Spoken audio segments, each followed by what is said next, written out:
Achamaa harka fuune dhaggeeffattootaa fi daawwattoota isaa afaan Oromoo kun torbanitti guyyaa 3 isaatirraan kan isinii darbinu qophii argaa dhageettiiti.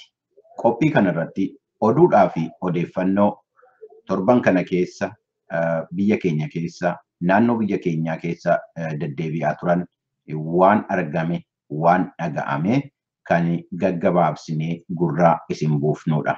Akkuma kanaan jimaata darbee asitti biyya keenya keessatti saba keenya keessatti naannoo biyya keenyaa keessatti maaltu deemaa ture waan jedhu irratti waan tokko waan ijoo ta'an irraa fudhannee gurra isin buusuudhaa fi gaggabaabaadhumatti deemaa jirra. Akkuma kanaan egaa oduuwwan biyya keessa turan keessaa kan ijoo ta'anii maa'inni ammayyuu caalaan isaanii kan torban darbees irra deddeebinee dubbachaa turredha. Maal irra ga'aniiru waan jedhuu fi waan itti ilaallu ta'a. Kanaafuu gara biyya keessaatti maaltu ture maaltu jira waan jedhu irratti waa'ee Magarsaa Bunaa waan qopheeffate isiniin ga'a. Magarsaatti isin dabarsaa. Galatoomii Fiqaaduu galatoomii. Dhuguma haalli ammaan tana biyya ammaan tan madawaa ta'an waan dura guyyaa dhibbataa fi torbaan irratti tuqaa turre wajji waa walitti dhaabbattu amma naannoo karaa walitti bu'iinsa rakkoo fi baqachuu bakka jiran qe'ee fi jireenya isaanii irraa baqachuu uummata naannoo Benishaangul Gumuzii fi ollaa naannoo Wallagga Dhihaatti argamee amma haalli jiru yaaddee isaadhaa fi kan nama mari'achiisaa jiru tokko isa akkasumallee akka mootummaa Oromiyaatti bulchiinsa mootummaa Oromiyaatii fi bulchiinsa naannoo Benishaangul Gumuziittis hojiin guddoon amma isaan akka qabdu isiidha. Haala kana qabatee akkamma odeeffannoonii fi itti gaafatamaan kominikeeshinaa ministeera kominikeeshinaa bulchiinsa Oromiyaa Dr. Nagarii Leencoo akka ibsa sananitti yeroo ammaa kana namni 28 qe'ee jireenya isaaniitti akka deebi'anii qubatanii jiran ibsaniiti jiranii. Akka Dr. Nagariin ibsatti Dr. Nagarii Leencoo ibsanitti waliigala namni buqqa'ee qe'ee fi jireenya isaanii irraa buqqa'anii jiran nama 82 fi 400 ol akka ta'etti gabaasaniiti jiranii. Haala kanaan jiraattonni naannoo Wallaggaa keessatti qubatanii jiran buqqa'anii jiran ammallee miidiyaalee garaagaraa irratti akka iyyachaa jiranitti akka rakkoo hamtuun isaan harkaa qabduu fi gargaarsi barbaachisaan akka isaan dhaqqabaan jirratti miidiyaalee garaagaraatiif ibsaati jiranii. Gara mootummaatiin amma mootummaa nagaa danda'anitti akka gargaarsa kennaa fi jiranitti jala harriiqanii himan har'aan tanaa gama naannoo Benishaangul Gumuzitti magaalaan naannoonni godinaan rakkoon itti uumamtisan akkaataa gabbeessitee haalli nagaa uumamitti himamaatti jira. Karaa Oromiyaatiin illee qophii guddaa akka rakkina kana hiikuudhaaf irratti bobba'aa jiranitti himama Bafiqaadu. Haalli naannoo sanii santee jira. Wanni odeeffannaan guddoon ammaan tanaa karaa miidiyaatiin tokko deddeemaa jirus waa'ee marii caffee Oromiyaati. Bafiqaadu caffee Oromiyaa har'aan tana walgahii hatattamaa walgahii jarjaraa godhuudhaan walgahii isaanii itti fufanii jiranii muudama garaagaraatii fi caasaa isaanii kan ammaan dura qaban bifa jijjiiroo akka jijjiiranitti gabaafamaa jira sadarkaa miidiyaa garaagaraa irratti. Keessumattuu jalqaba irratti afyaa'ii caffee Oromiyaadha kan ture obbo Isheetuu Dasee hojii itti baay'ate hojii itti heddummaate jechuudhaan isa hojii irraa kaasuudhaan aaddee Loomii Badhoo bakka afyaa'ii caffee Oromiyaa ta'uudhaan muudaniiti jiranii. Walumaa galatti caasaalee garaagaraa muudama keessatti namoota haariyaa namoota caasaa keessatti hedduu hojii adda addaatti muudaniiti jiran. Kana biraatiin wanni amma akka odeeffannootti jirtu miidiyaa OBN kan naannoo bulchiinsa Oromiyaatiin hoogganamu haareetti boordii isaanii gadhaabuudhaatu dirratti ifa bahee jira. Kanaas walumaa galatti boordii itti gaafatamaa boordii daayirektara boordiidha gaazexeessaa Muhammad Adamoodha akka muudaniitti gabaafamee jira. Isa qofa osoo hin ta'in ammaas miseensota boordiidhaatii fi itti aanaa isaa obbo Shimallis Abdiisaa walitti qabaa boordiidhaa godhuudhaan muudaniitti jiranii. Namoota miseensa boordiitiis aaddee Lalisee Namii akkasuma ammallee Dr. Darajjee Garafaatii fi obbo Admaasuu Daamxoo akkasuma gargaaraa Piroofeesara Mihiratuu Shaanqootii fi Injiinar Warquu Gaachanaa akkasuma addee caaltuu isaanii miseensa boordii godhuudhaan filuutu jira. Kun egaa jijjiirama ammaan tana fi filannoo amma caffeen Oromiyaa yaa'ii hatattamaa goote kana keessatti namoonni garaagaraa akka yaada kennatanitti jijjiirama akka isaan fidaa jiranii fi eega gartee walgahii isaanii magaalaa Jimmaatti godhatan booda koree giddugala haaraa eega muudatanii adda kan booda jijjiirama guddaa fiduudhaaf akka yaadamitti dubbatamaa jira.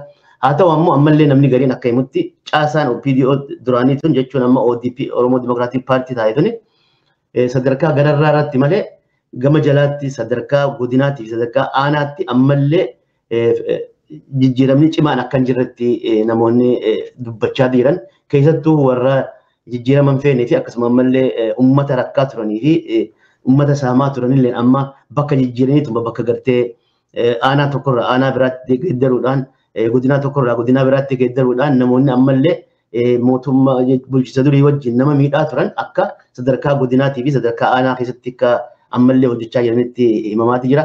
Kun egaa akka amma gubbaarraa jijjiirama fidanii gubbaarraa caasaa isaanii sirreeffachaa dhufan kanatti yoo gadi buusa yoo gadi uummatatti gadi buusan jijjiirama guddaatu dhufa jedhameeti himama. Wannummaan ammaan tana hatattaamatti jalatti marii kana godhanii ifa haaromsuu fi jijjiirama cimaa fiduudhaaf fakkaatti. Bafiqaadu haalli naannoo san jiru kana fakkaatti gara biraatiin ammaas arraan tana manni marii federeeshinaatii fi manni marii bakka bu'oota uummataa guyyaa har'aa waaree booda hojii isaanii jalqabanii banameeti jira.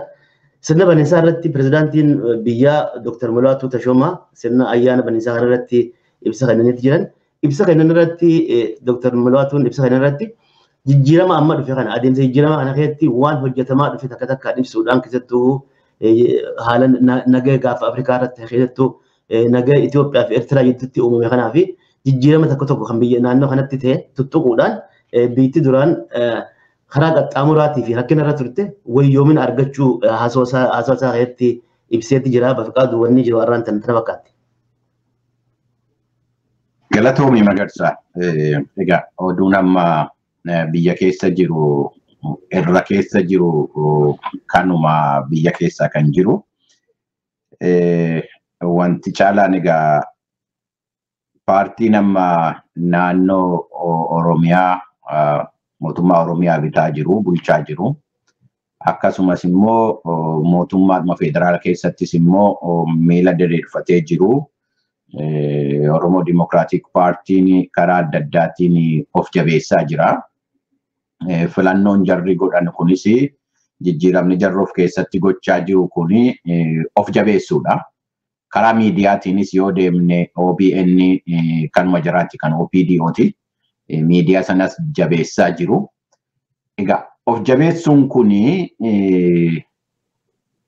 taayitaadhumaaf waan biraa miti taayitaarra turuudhaa fi taayitaadhumaaf of jabeessuun kuni karaa biraatiinis isa humna mootummaa kana qabeenya mootummaa state machinery kanatti fayyadamanii of jabeessuudha. Ala of jabeessan immoo warra jaraan dorgomuu danda'u. Warra nuun dorgomu jedhanii yaadan immoo karaa biraatiin dadhabsiisuudha. Ala of jabeessitu morkata kannaan morka jettu sana caaleen argama jetteeti kan deemtu. Fuula duratti immoo filannoon jira jedhameetu yaadama. Kanaafuu taayitaadhuma sanarra ammas jabaatanii turuudhaaf of jabeessaa jiru. Warri biraas kana arganii kana ilaalanii of jabeessanii biyya sana keessatti saba sana keessatti sirna diimokiraasii dhugaa ta'e akka dhaabbatu sabnis immoo waan isaaf malu waan naaf tola jedhu bilisaan akka filachuu danda'u lafa bakka taphaa sana sirreessuudha. Hundumaaf iyyuu walqixxee godhanii sirreessuudha of jabeessuu duwwaatu hin ta'ini. Egaa kanarratti jarumarraa warra mormitootaa egaa waa guddaa eegama. Attuma kanaan jiru egaa mormitoota biyya keessa jiranu keessaa kan amma qubni itti qabamaa jiru adda bilisummaa Oromooti. Innis oduu gidduu kanaa ture. Adda bilisummaa Oromoo hidhattoota fudhatee qawwee fudhatee biyyatti galeera. Qawwee sana hiikuu qabdaa hin hiiknuudha. Kanarratti Jaldaa'u gidduu kana waaltaa irratti ba'anii waan dubbatan gidduu kana miidiyaa irra deddeebi'aa jira. Waa tokko irratti kaasaniiru. Hidhannoo hiikaa jechuun tokko hiiksisaa tokko hiikkataa ta'uudha. Kanarratti waliigaltee kanaan hin dhufne nuti mootummaan yookaan OPDO'n hidhannoo hiikkisaa ABO'n immoo qawwee hiikkachuu hidhannoo hiikkachuu irratti waliigallee hin dhufne waan jedhu qabu. Wantichi ala ilaallu waanuma walxaxaa fakkaata. Kun immoo maalirraa maddee waan waliigaltee jira sabni hin beeku dhugaa dubbachuudhaaf. ABO'nii fi mootummaan Itoophiyaa Asmaraatti isa ta'uu Finfinnee keessatti wanti jarri mallatteesse maayinni maal irratti walii galanii qabxii maalii qaba wanti kun waan jedhu karaa kootiin hin beeku. Amma ammaatti ABO'nis saban bakka bu'a jedhutti saba Oromootii fi waan ibsa hin qabu. An karaa kootiin hin beeku. Mootummaan Itoophiyaa illee saba Itoophiyaa bakka bu'eetan ABO wajjiniin waliigaltee godhee kanarratti walii mallatteessineerra waan jedhu maal irratti wanti jarri walii mallatteesse waan jedhu hamma ammaatti sabni waan beeku hin fakkaatu. Jechuu ta'ee karaa lammaniin iyyuu kana waliigalteen keenya jedhanii sabarraa maqaa saba kanaatiin amma dhaabbatanitti eenyu isaanii iyyuu sabarraa wanti dhoksamu jiru. Tiraanspaarensii wanti jedhamu kanuma. Harka lafa jalaatiin yoo hojjetame jedhee jarri boorri waan kana gareen tokko yoo ganee jedhee sabni illee gara dhaabbatu baruu qaba. Waan kanarratti sabni beekuu waan qabu natti fakkaata. Karaa lammaniin iddoo baasanii dubbatanii mirga qaba jechuudha. Sabni sun mirga qaba waan jarri irratti walii galee. Hidhannoo hiikoo kunis dhiisuun kun immoo achuma keessatti kan ilaalamuu danda'udha.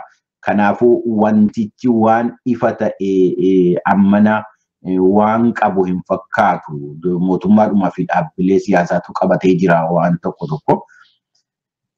Kana iddoo kana beekame egaa itti deemanii abaluutiyyuu waadaa isaa cabse waan jedhamu dubbachuun irratti hin danda'amaa ture.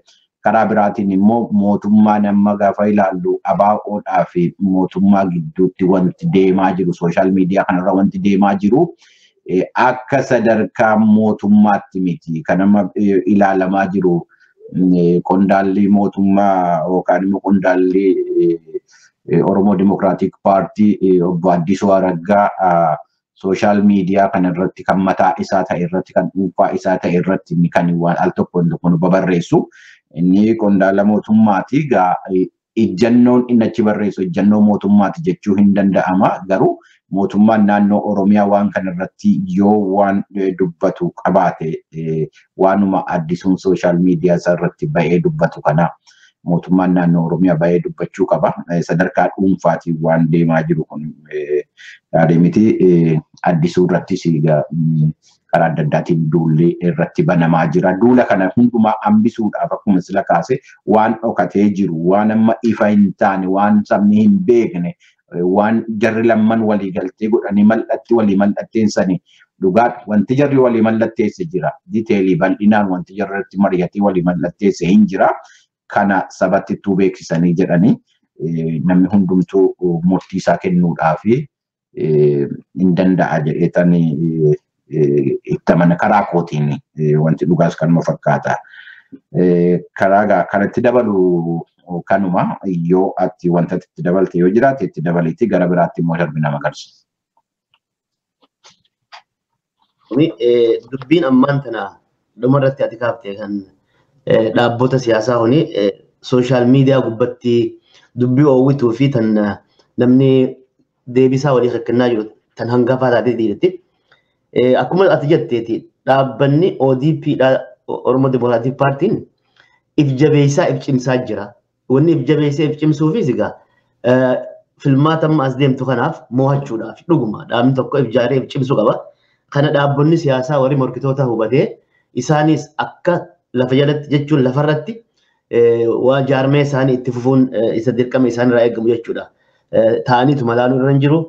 Ammaas bifa bilchala qabuun bifa sirnaawaa ta'een yeroon filmaata dhiyaattee jirti if qopheessuun isaanirraa eegama. Akkuma jarri ODP ciminaan if jaaraa jirutti isaanis if jaarraa irraa eegama. karaa adda bilisummaa Oromootiin yaada ammaa hayyuuduree adda bilisummaa Oromoo daawwati ibsaadhaa ibsaa miidiyaaf kennu irratti ilaalchisee dubbiin tun amma guyyaa haga tokko guyyaa kaleerraa eegalee dubbii hawwituu taateeti jirti.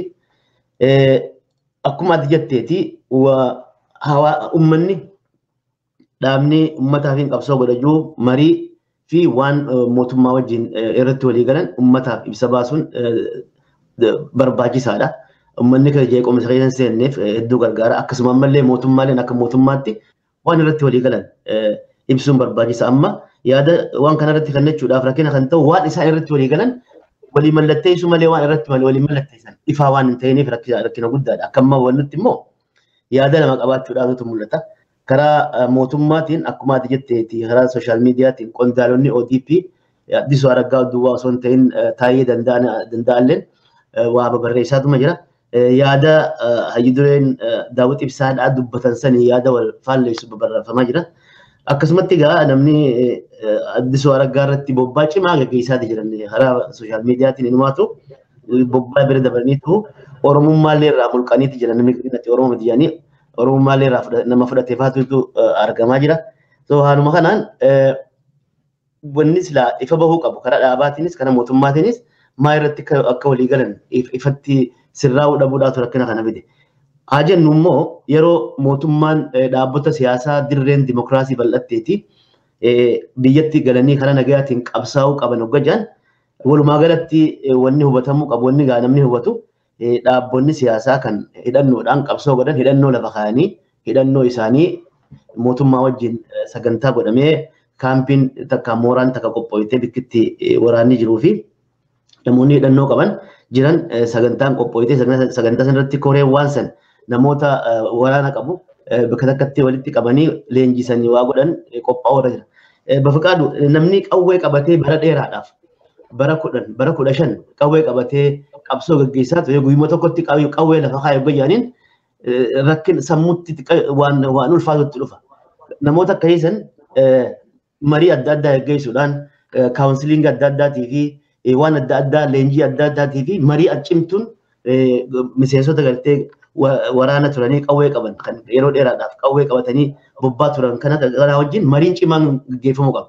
Akkanumatti lafaa ka'ee guyyuma tokko lafaa ka'anii takka yeroo gabaabaa ka'etti namoota qawwee hidhannoo qabaatanii yeroo dheeraadhaaf soso'aa turan qawwee dhiisaa qawwee lafa kaa'ee jechuun jeequmsa guddaadha fidde namoota sanarratti. Wanni hojiin guddoon hojjetamuu turre jira waan kana gama kana ilaalchise. Akkasumatti egaa waan isaan irratti walii galanii fi sagantaa isaan lafa kaa'atan amma nuti keessan beeknu ammoo akka waliigalaatitti namoonni dhaabni adda bilisummaa Oromootis ta'ee Arbanyoo Gimboo Sabaattis ta'ee hundinuu warri hidhannoodhaan qabsoo goonajaan hidhannoo san dhiisanii karaa nagayaatiin biyya keessatti deebi'anii biyya keessatti qabsoo godhuudhaaf dubbatamaa ture sanii eegamaa jira. Karaa Piraayim Ministeera Dr. Abiy Ahmediinis ibsi dhiyoo tana haasawaa guyyaa kalee magaalaa Adaamaatti godhan irratti jechi inni gama dhumaa irratti tokko jedhee jiraate. Amma booda qawwee qabatanii qabsoo godhuu osoo hin ta'in yaadaa fi yaada muhaa qabatanii qabsoo godhuutu barbaachisaa waan jiru kennaa ture. Jechuun karaa hidhannootiin dhaabni tokko dhaabni siyaasaadha. Kan qawwee qabatee sossoo'u yooni filmaanni dhufee filmaata san keessatti mo'atame ammaas qawwee kaasuudhaaf akka irraan oolle jechuudha tuttuqaa turani. Walumaa galatti akka ati jetteeti qondaalonni ODP yaada isaan kanirraa qabanutti yaada hayyudureen daawwiti ibsaadhaa kennan sanii wajjin yaada wal faalleessu kennuu isaanii irraa mul'ata. Akkana jechuun gaa yooni bulchiinsi naannoo Oromiyaadhaa yaada kanarratti kan ibsa kan taate takka waa ibsan taate yaaduma qondaalonni isaanii ibsan kanaa wajjin wal fakkaachuun oolu.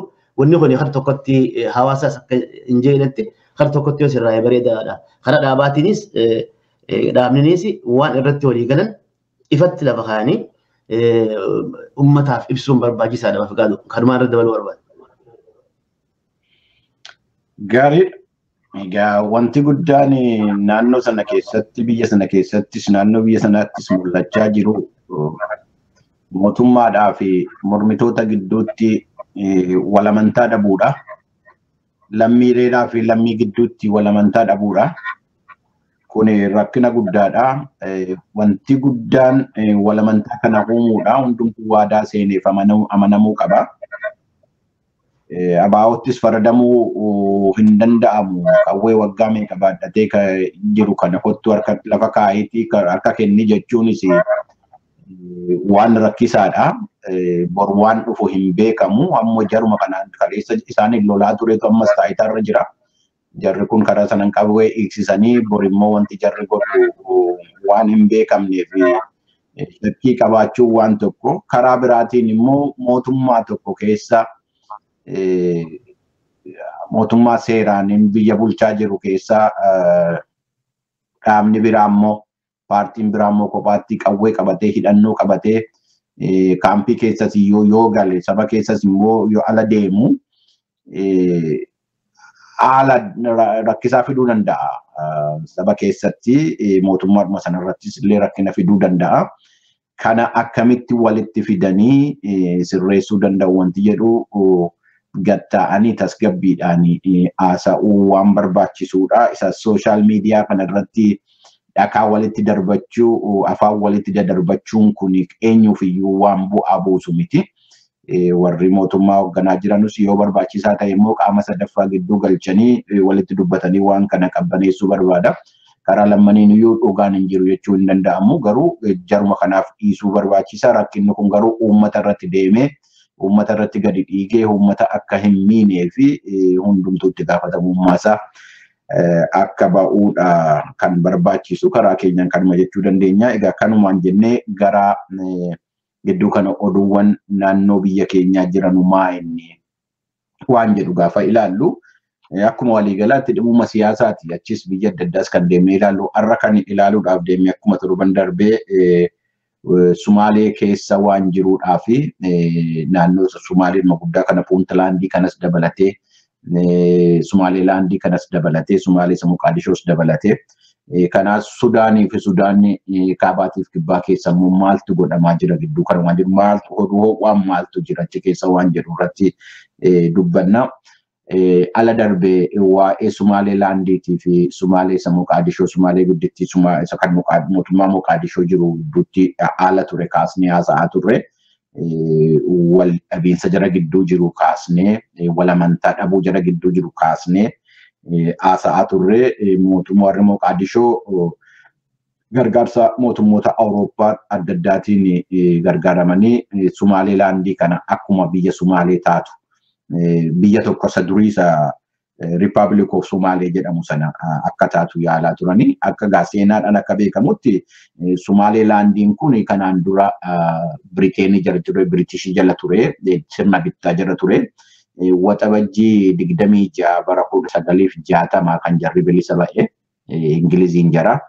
Akkuma sana immoo adoolessa tokko bara 1960 immoo warri kanaan dura warri bara gara kibbaa turan jechuudha. Jarri immoo bittaa Xaaliyaanii jara turanii. Jarri immoo adoolessa keessa bilisa ba'anii. Isa booddee biyyi lamman kun walitti dhufaniiti gaa Republic of Somalee waan jedhu sana uumanii. Eegasii eegammoo mootummaan Ziyaad Baaree addaan caccabee ciccite biyyattiin sun adda faffacaate.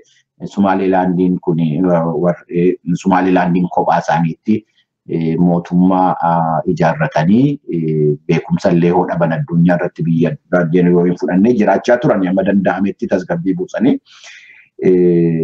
Eegasii immoo gaa warra Moqaadishoo jiru sana wajjiniin baay'ee wal lolaa turanii wal dhabaa turanii. Haala qilleensaa irratti xiyyaara qilleensa isaanii irra balali'uu irratti illee balaa rakkina guddaatu uumamaa ture. Kanaaf kana keessa turan egaa garuu gidduu kana amma kaleessa wanti dhagaa jirru maa inni haalli Itoophiyaatii fi Eertiraa keessumaa immoo warraaqsi Itoophiyaa keessaa ta'ee naannoo sana walitti fiduudhaaf godhamaa jiru jarallee mootiveet godhee.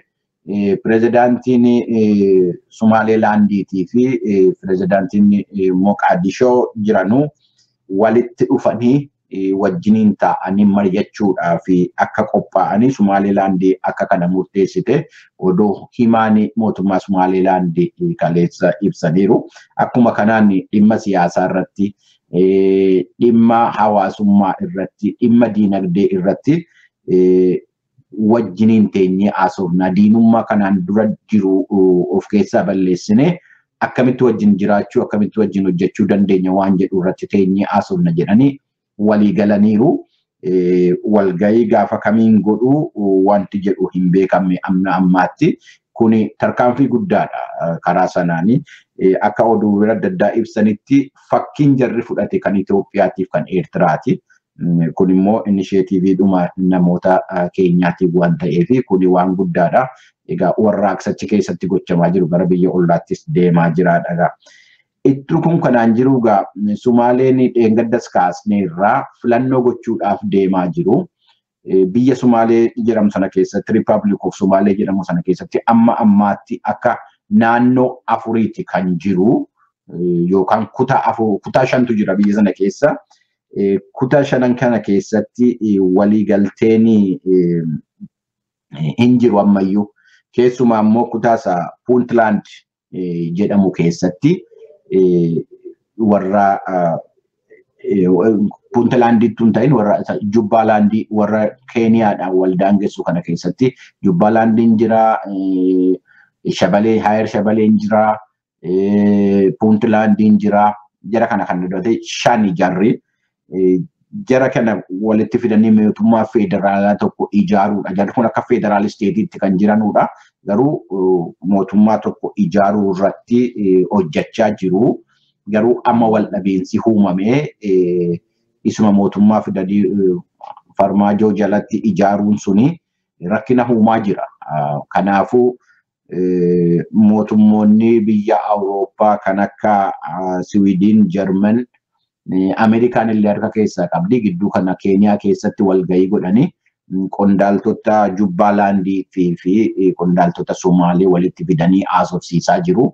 Waliin dhabinaa walitti araaramaa jedhanii jarri sun maal jedhu central governmentiin kuni horii gargaarsa biyya alaarraa argachaa jira maqaa keenyaanii horii sana nuu qoodaa hin jiru taaksiis immoo walitti sabsaabaa jira galii argachaa jira waan kana nuu qoodaa hin jirudha.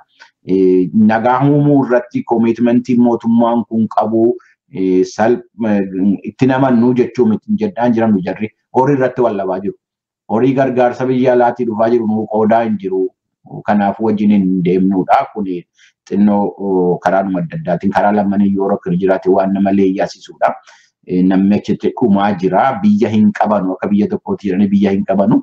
Ammas horii irratti deebi'aniitu wal lolaa jiru. Rakkinni kun eessumayyuu akka jirudha.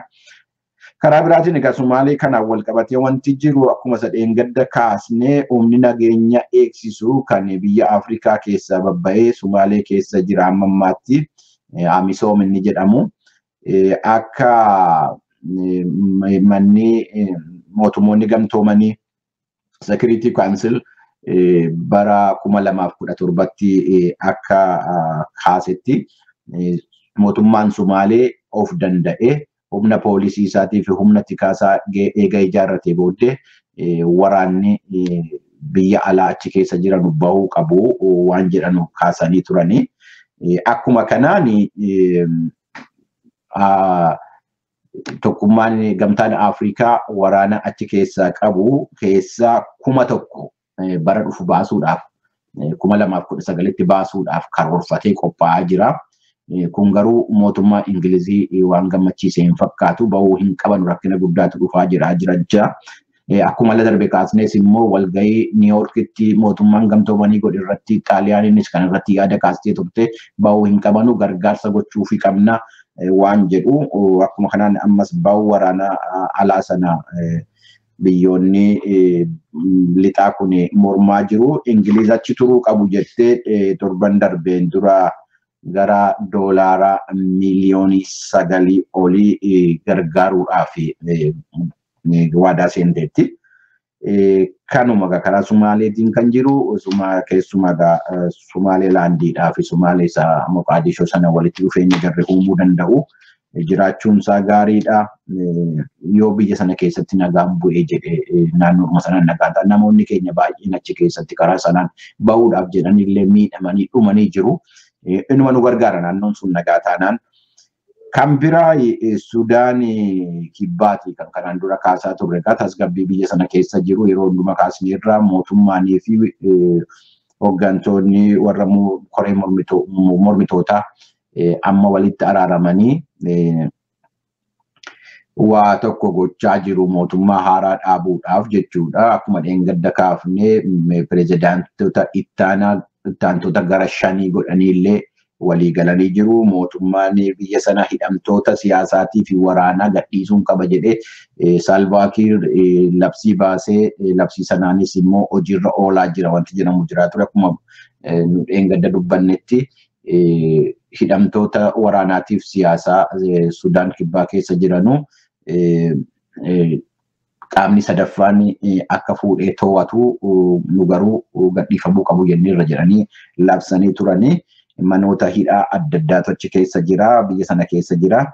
Manoota hidhaa sana keessa kaleessa gaafa sanbataa wanti ta'ee jiru mana hidhaa tokko guddaa isaati. Kanuma akka qaallittii kan akka qeenxoo jechuudha kan dhalli namaa achi keessatti itti dararamaa jiru keessaa hidhamtoonni achi keessaa jeequmsa kaasanii warra achi eeganurraa mana hidhaa sana eeganurraa qawwee fudhatanii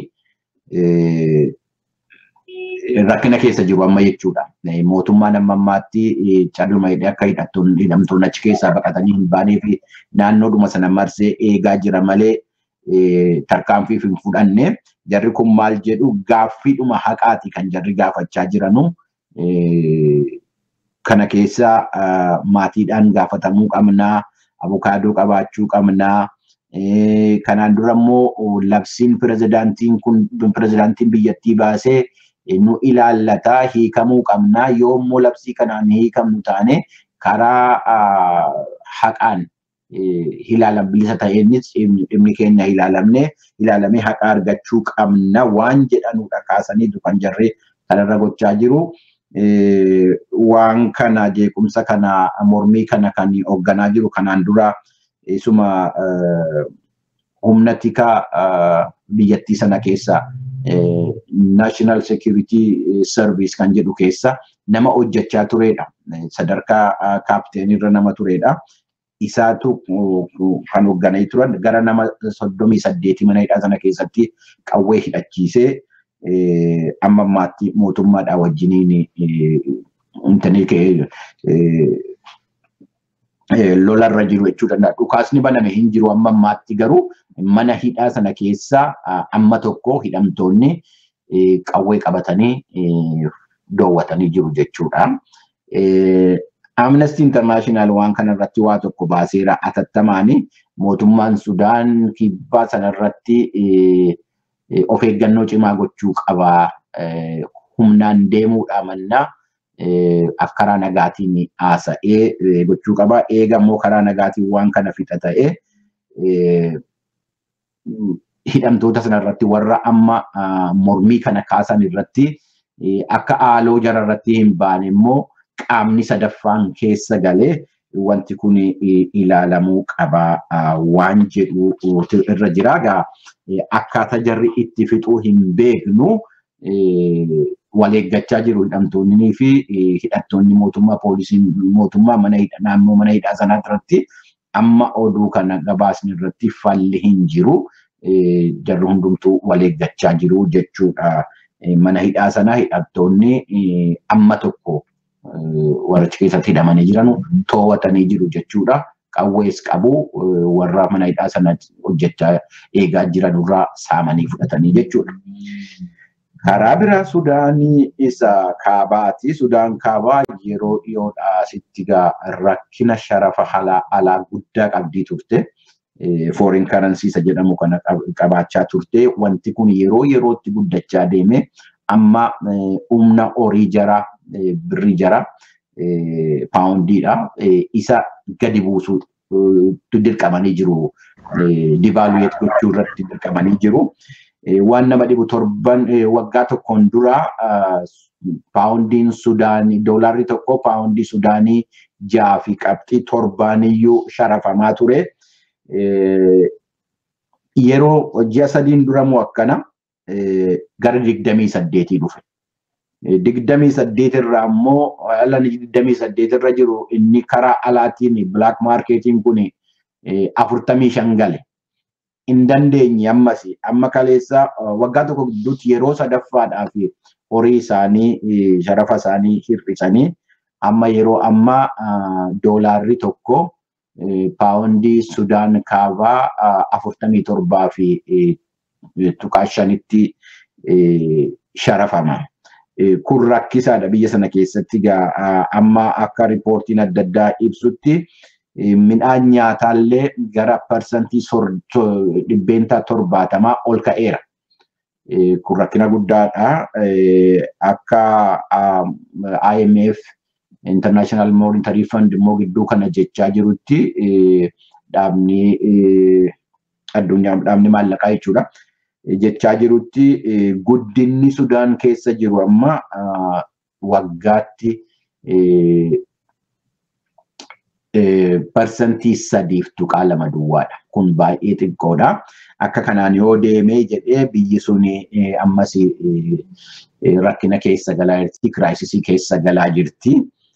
Ammas taanaan egaa warri kanaan dura karaa adda addaatiin biyya sanarratti hacuuccaa geessisaa turanii, qoqqobbii adda addaa geessisaa turanii keessa galuun jaraa hin oolu karaadhuma kanaan argatu. Lakkinni sharafa alaa kun biyya naannoo sanaa keessatti ammallee guddaadha. Itoophiyaanis rakkina kana keessa turte. Booddee baankiin addunyaas dhaabni IMFs keessa galee biyyoonni adda addaas immoo biyya akka United Arab Emirates kun kaashii injektii godhanii biyya sana xinnoo amma dandamachiisaniiru mootummaa Itoophiyaa sana. Egaa rakkina Sudaan keessa jiru kanas xinnoo ammas harkatti galfachuun jaraa hin oolu. Pirezidaantiin biyya sanaa rakkinuma kana hiikna jedhanii ala darbee kaabinee isaanii irratti jijjiirama guddaa godhanii turani. Kun ammas rakkina hiikuu hin dandeenye. Kun egaa karaa dinagdeetiin naannoo keenya keessa maaltu jira waan jedhu ammoo ilaallee hankanaan qaba karaa kootti Magarsa waan nama kaasirratti wanta irra darbe yoo jiraate waan immoo waan yaadatte waan sammuu keessi dhufe yoo jiraate nutti miti kanumaan sagantaa keenya xumuruutti deemnaati. Bal'inatti haala naannoo gaafa Afrikaa akkasumas illee haala naannoo biyya teenyaa bal'inaan kaaftee jirta. Wanni guddaan dabaluuleen hin jiru naannoo karaa Soomaalee kanarratti xiqqashoo jechuu barbaada. Biitii dhugaadha. Haalli jijjiiramni ammaan tana Itoophiyaa keessatti dhufee jiru kuni jijjiiramni amma deemaa jiruu fi walta'iinsinii fi araarri Eertiraa fi Itoophiyaa gidduutti haalli Dr. Abiy Ahmedii fi tiimii lammaa hunfaan naannoo Afrikaa keessatti itti soso'aa jiran kuni jijjiirama Soomaaliyaa keessattis fiduun oolu jaameetuma eegama akka jetteetti.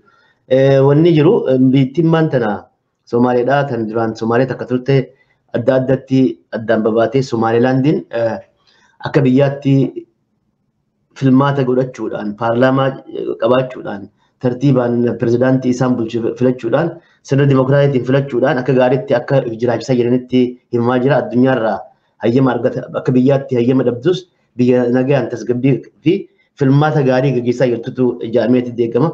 Yooni Somaalilaandii fi biyyoota naannoo biraatti wajjin naannoo Somaalee biraatti wajjin walitti qabne haalli Somaalilaandii wayyoominaatu irraa argama.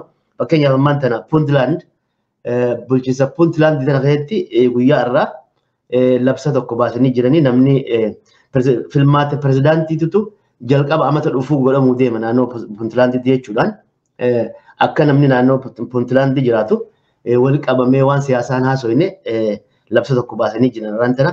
Kun egaa hoggaa Somaalilaandii wal binaa qaban naannoo Puntlanditti akka mirgi siyaasaa akka fedhanitti sossootii fi nama filatanillee sirnaan filachuu dhabuudhaatu agarsiisa jechuudha. Akkuma ati jetteeti haalli ammaan tana biyya san keessa jiru biyya Itoophiyaa keessa deemaa jiru naannoo Somaalee kanaas walitti dhiibee tokko godhuudhaan hin oolu jaameetti eegamaa egaa fuuldura dhawaatumaan laallaa hanganumaan irratti dabaluu barbaade Bafqaadu.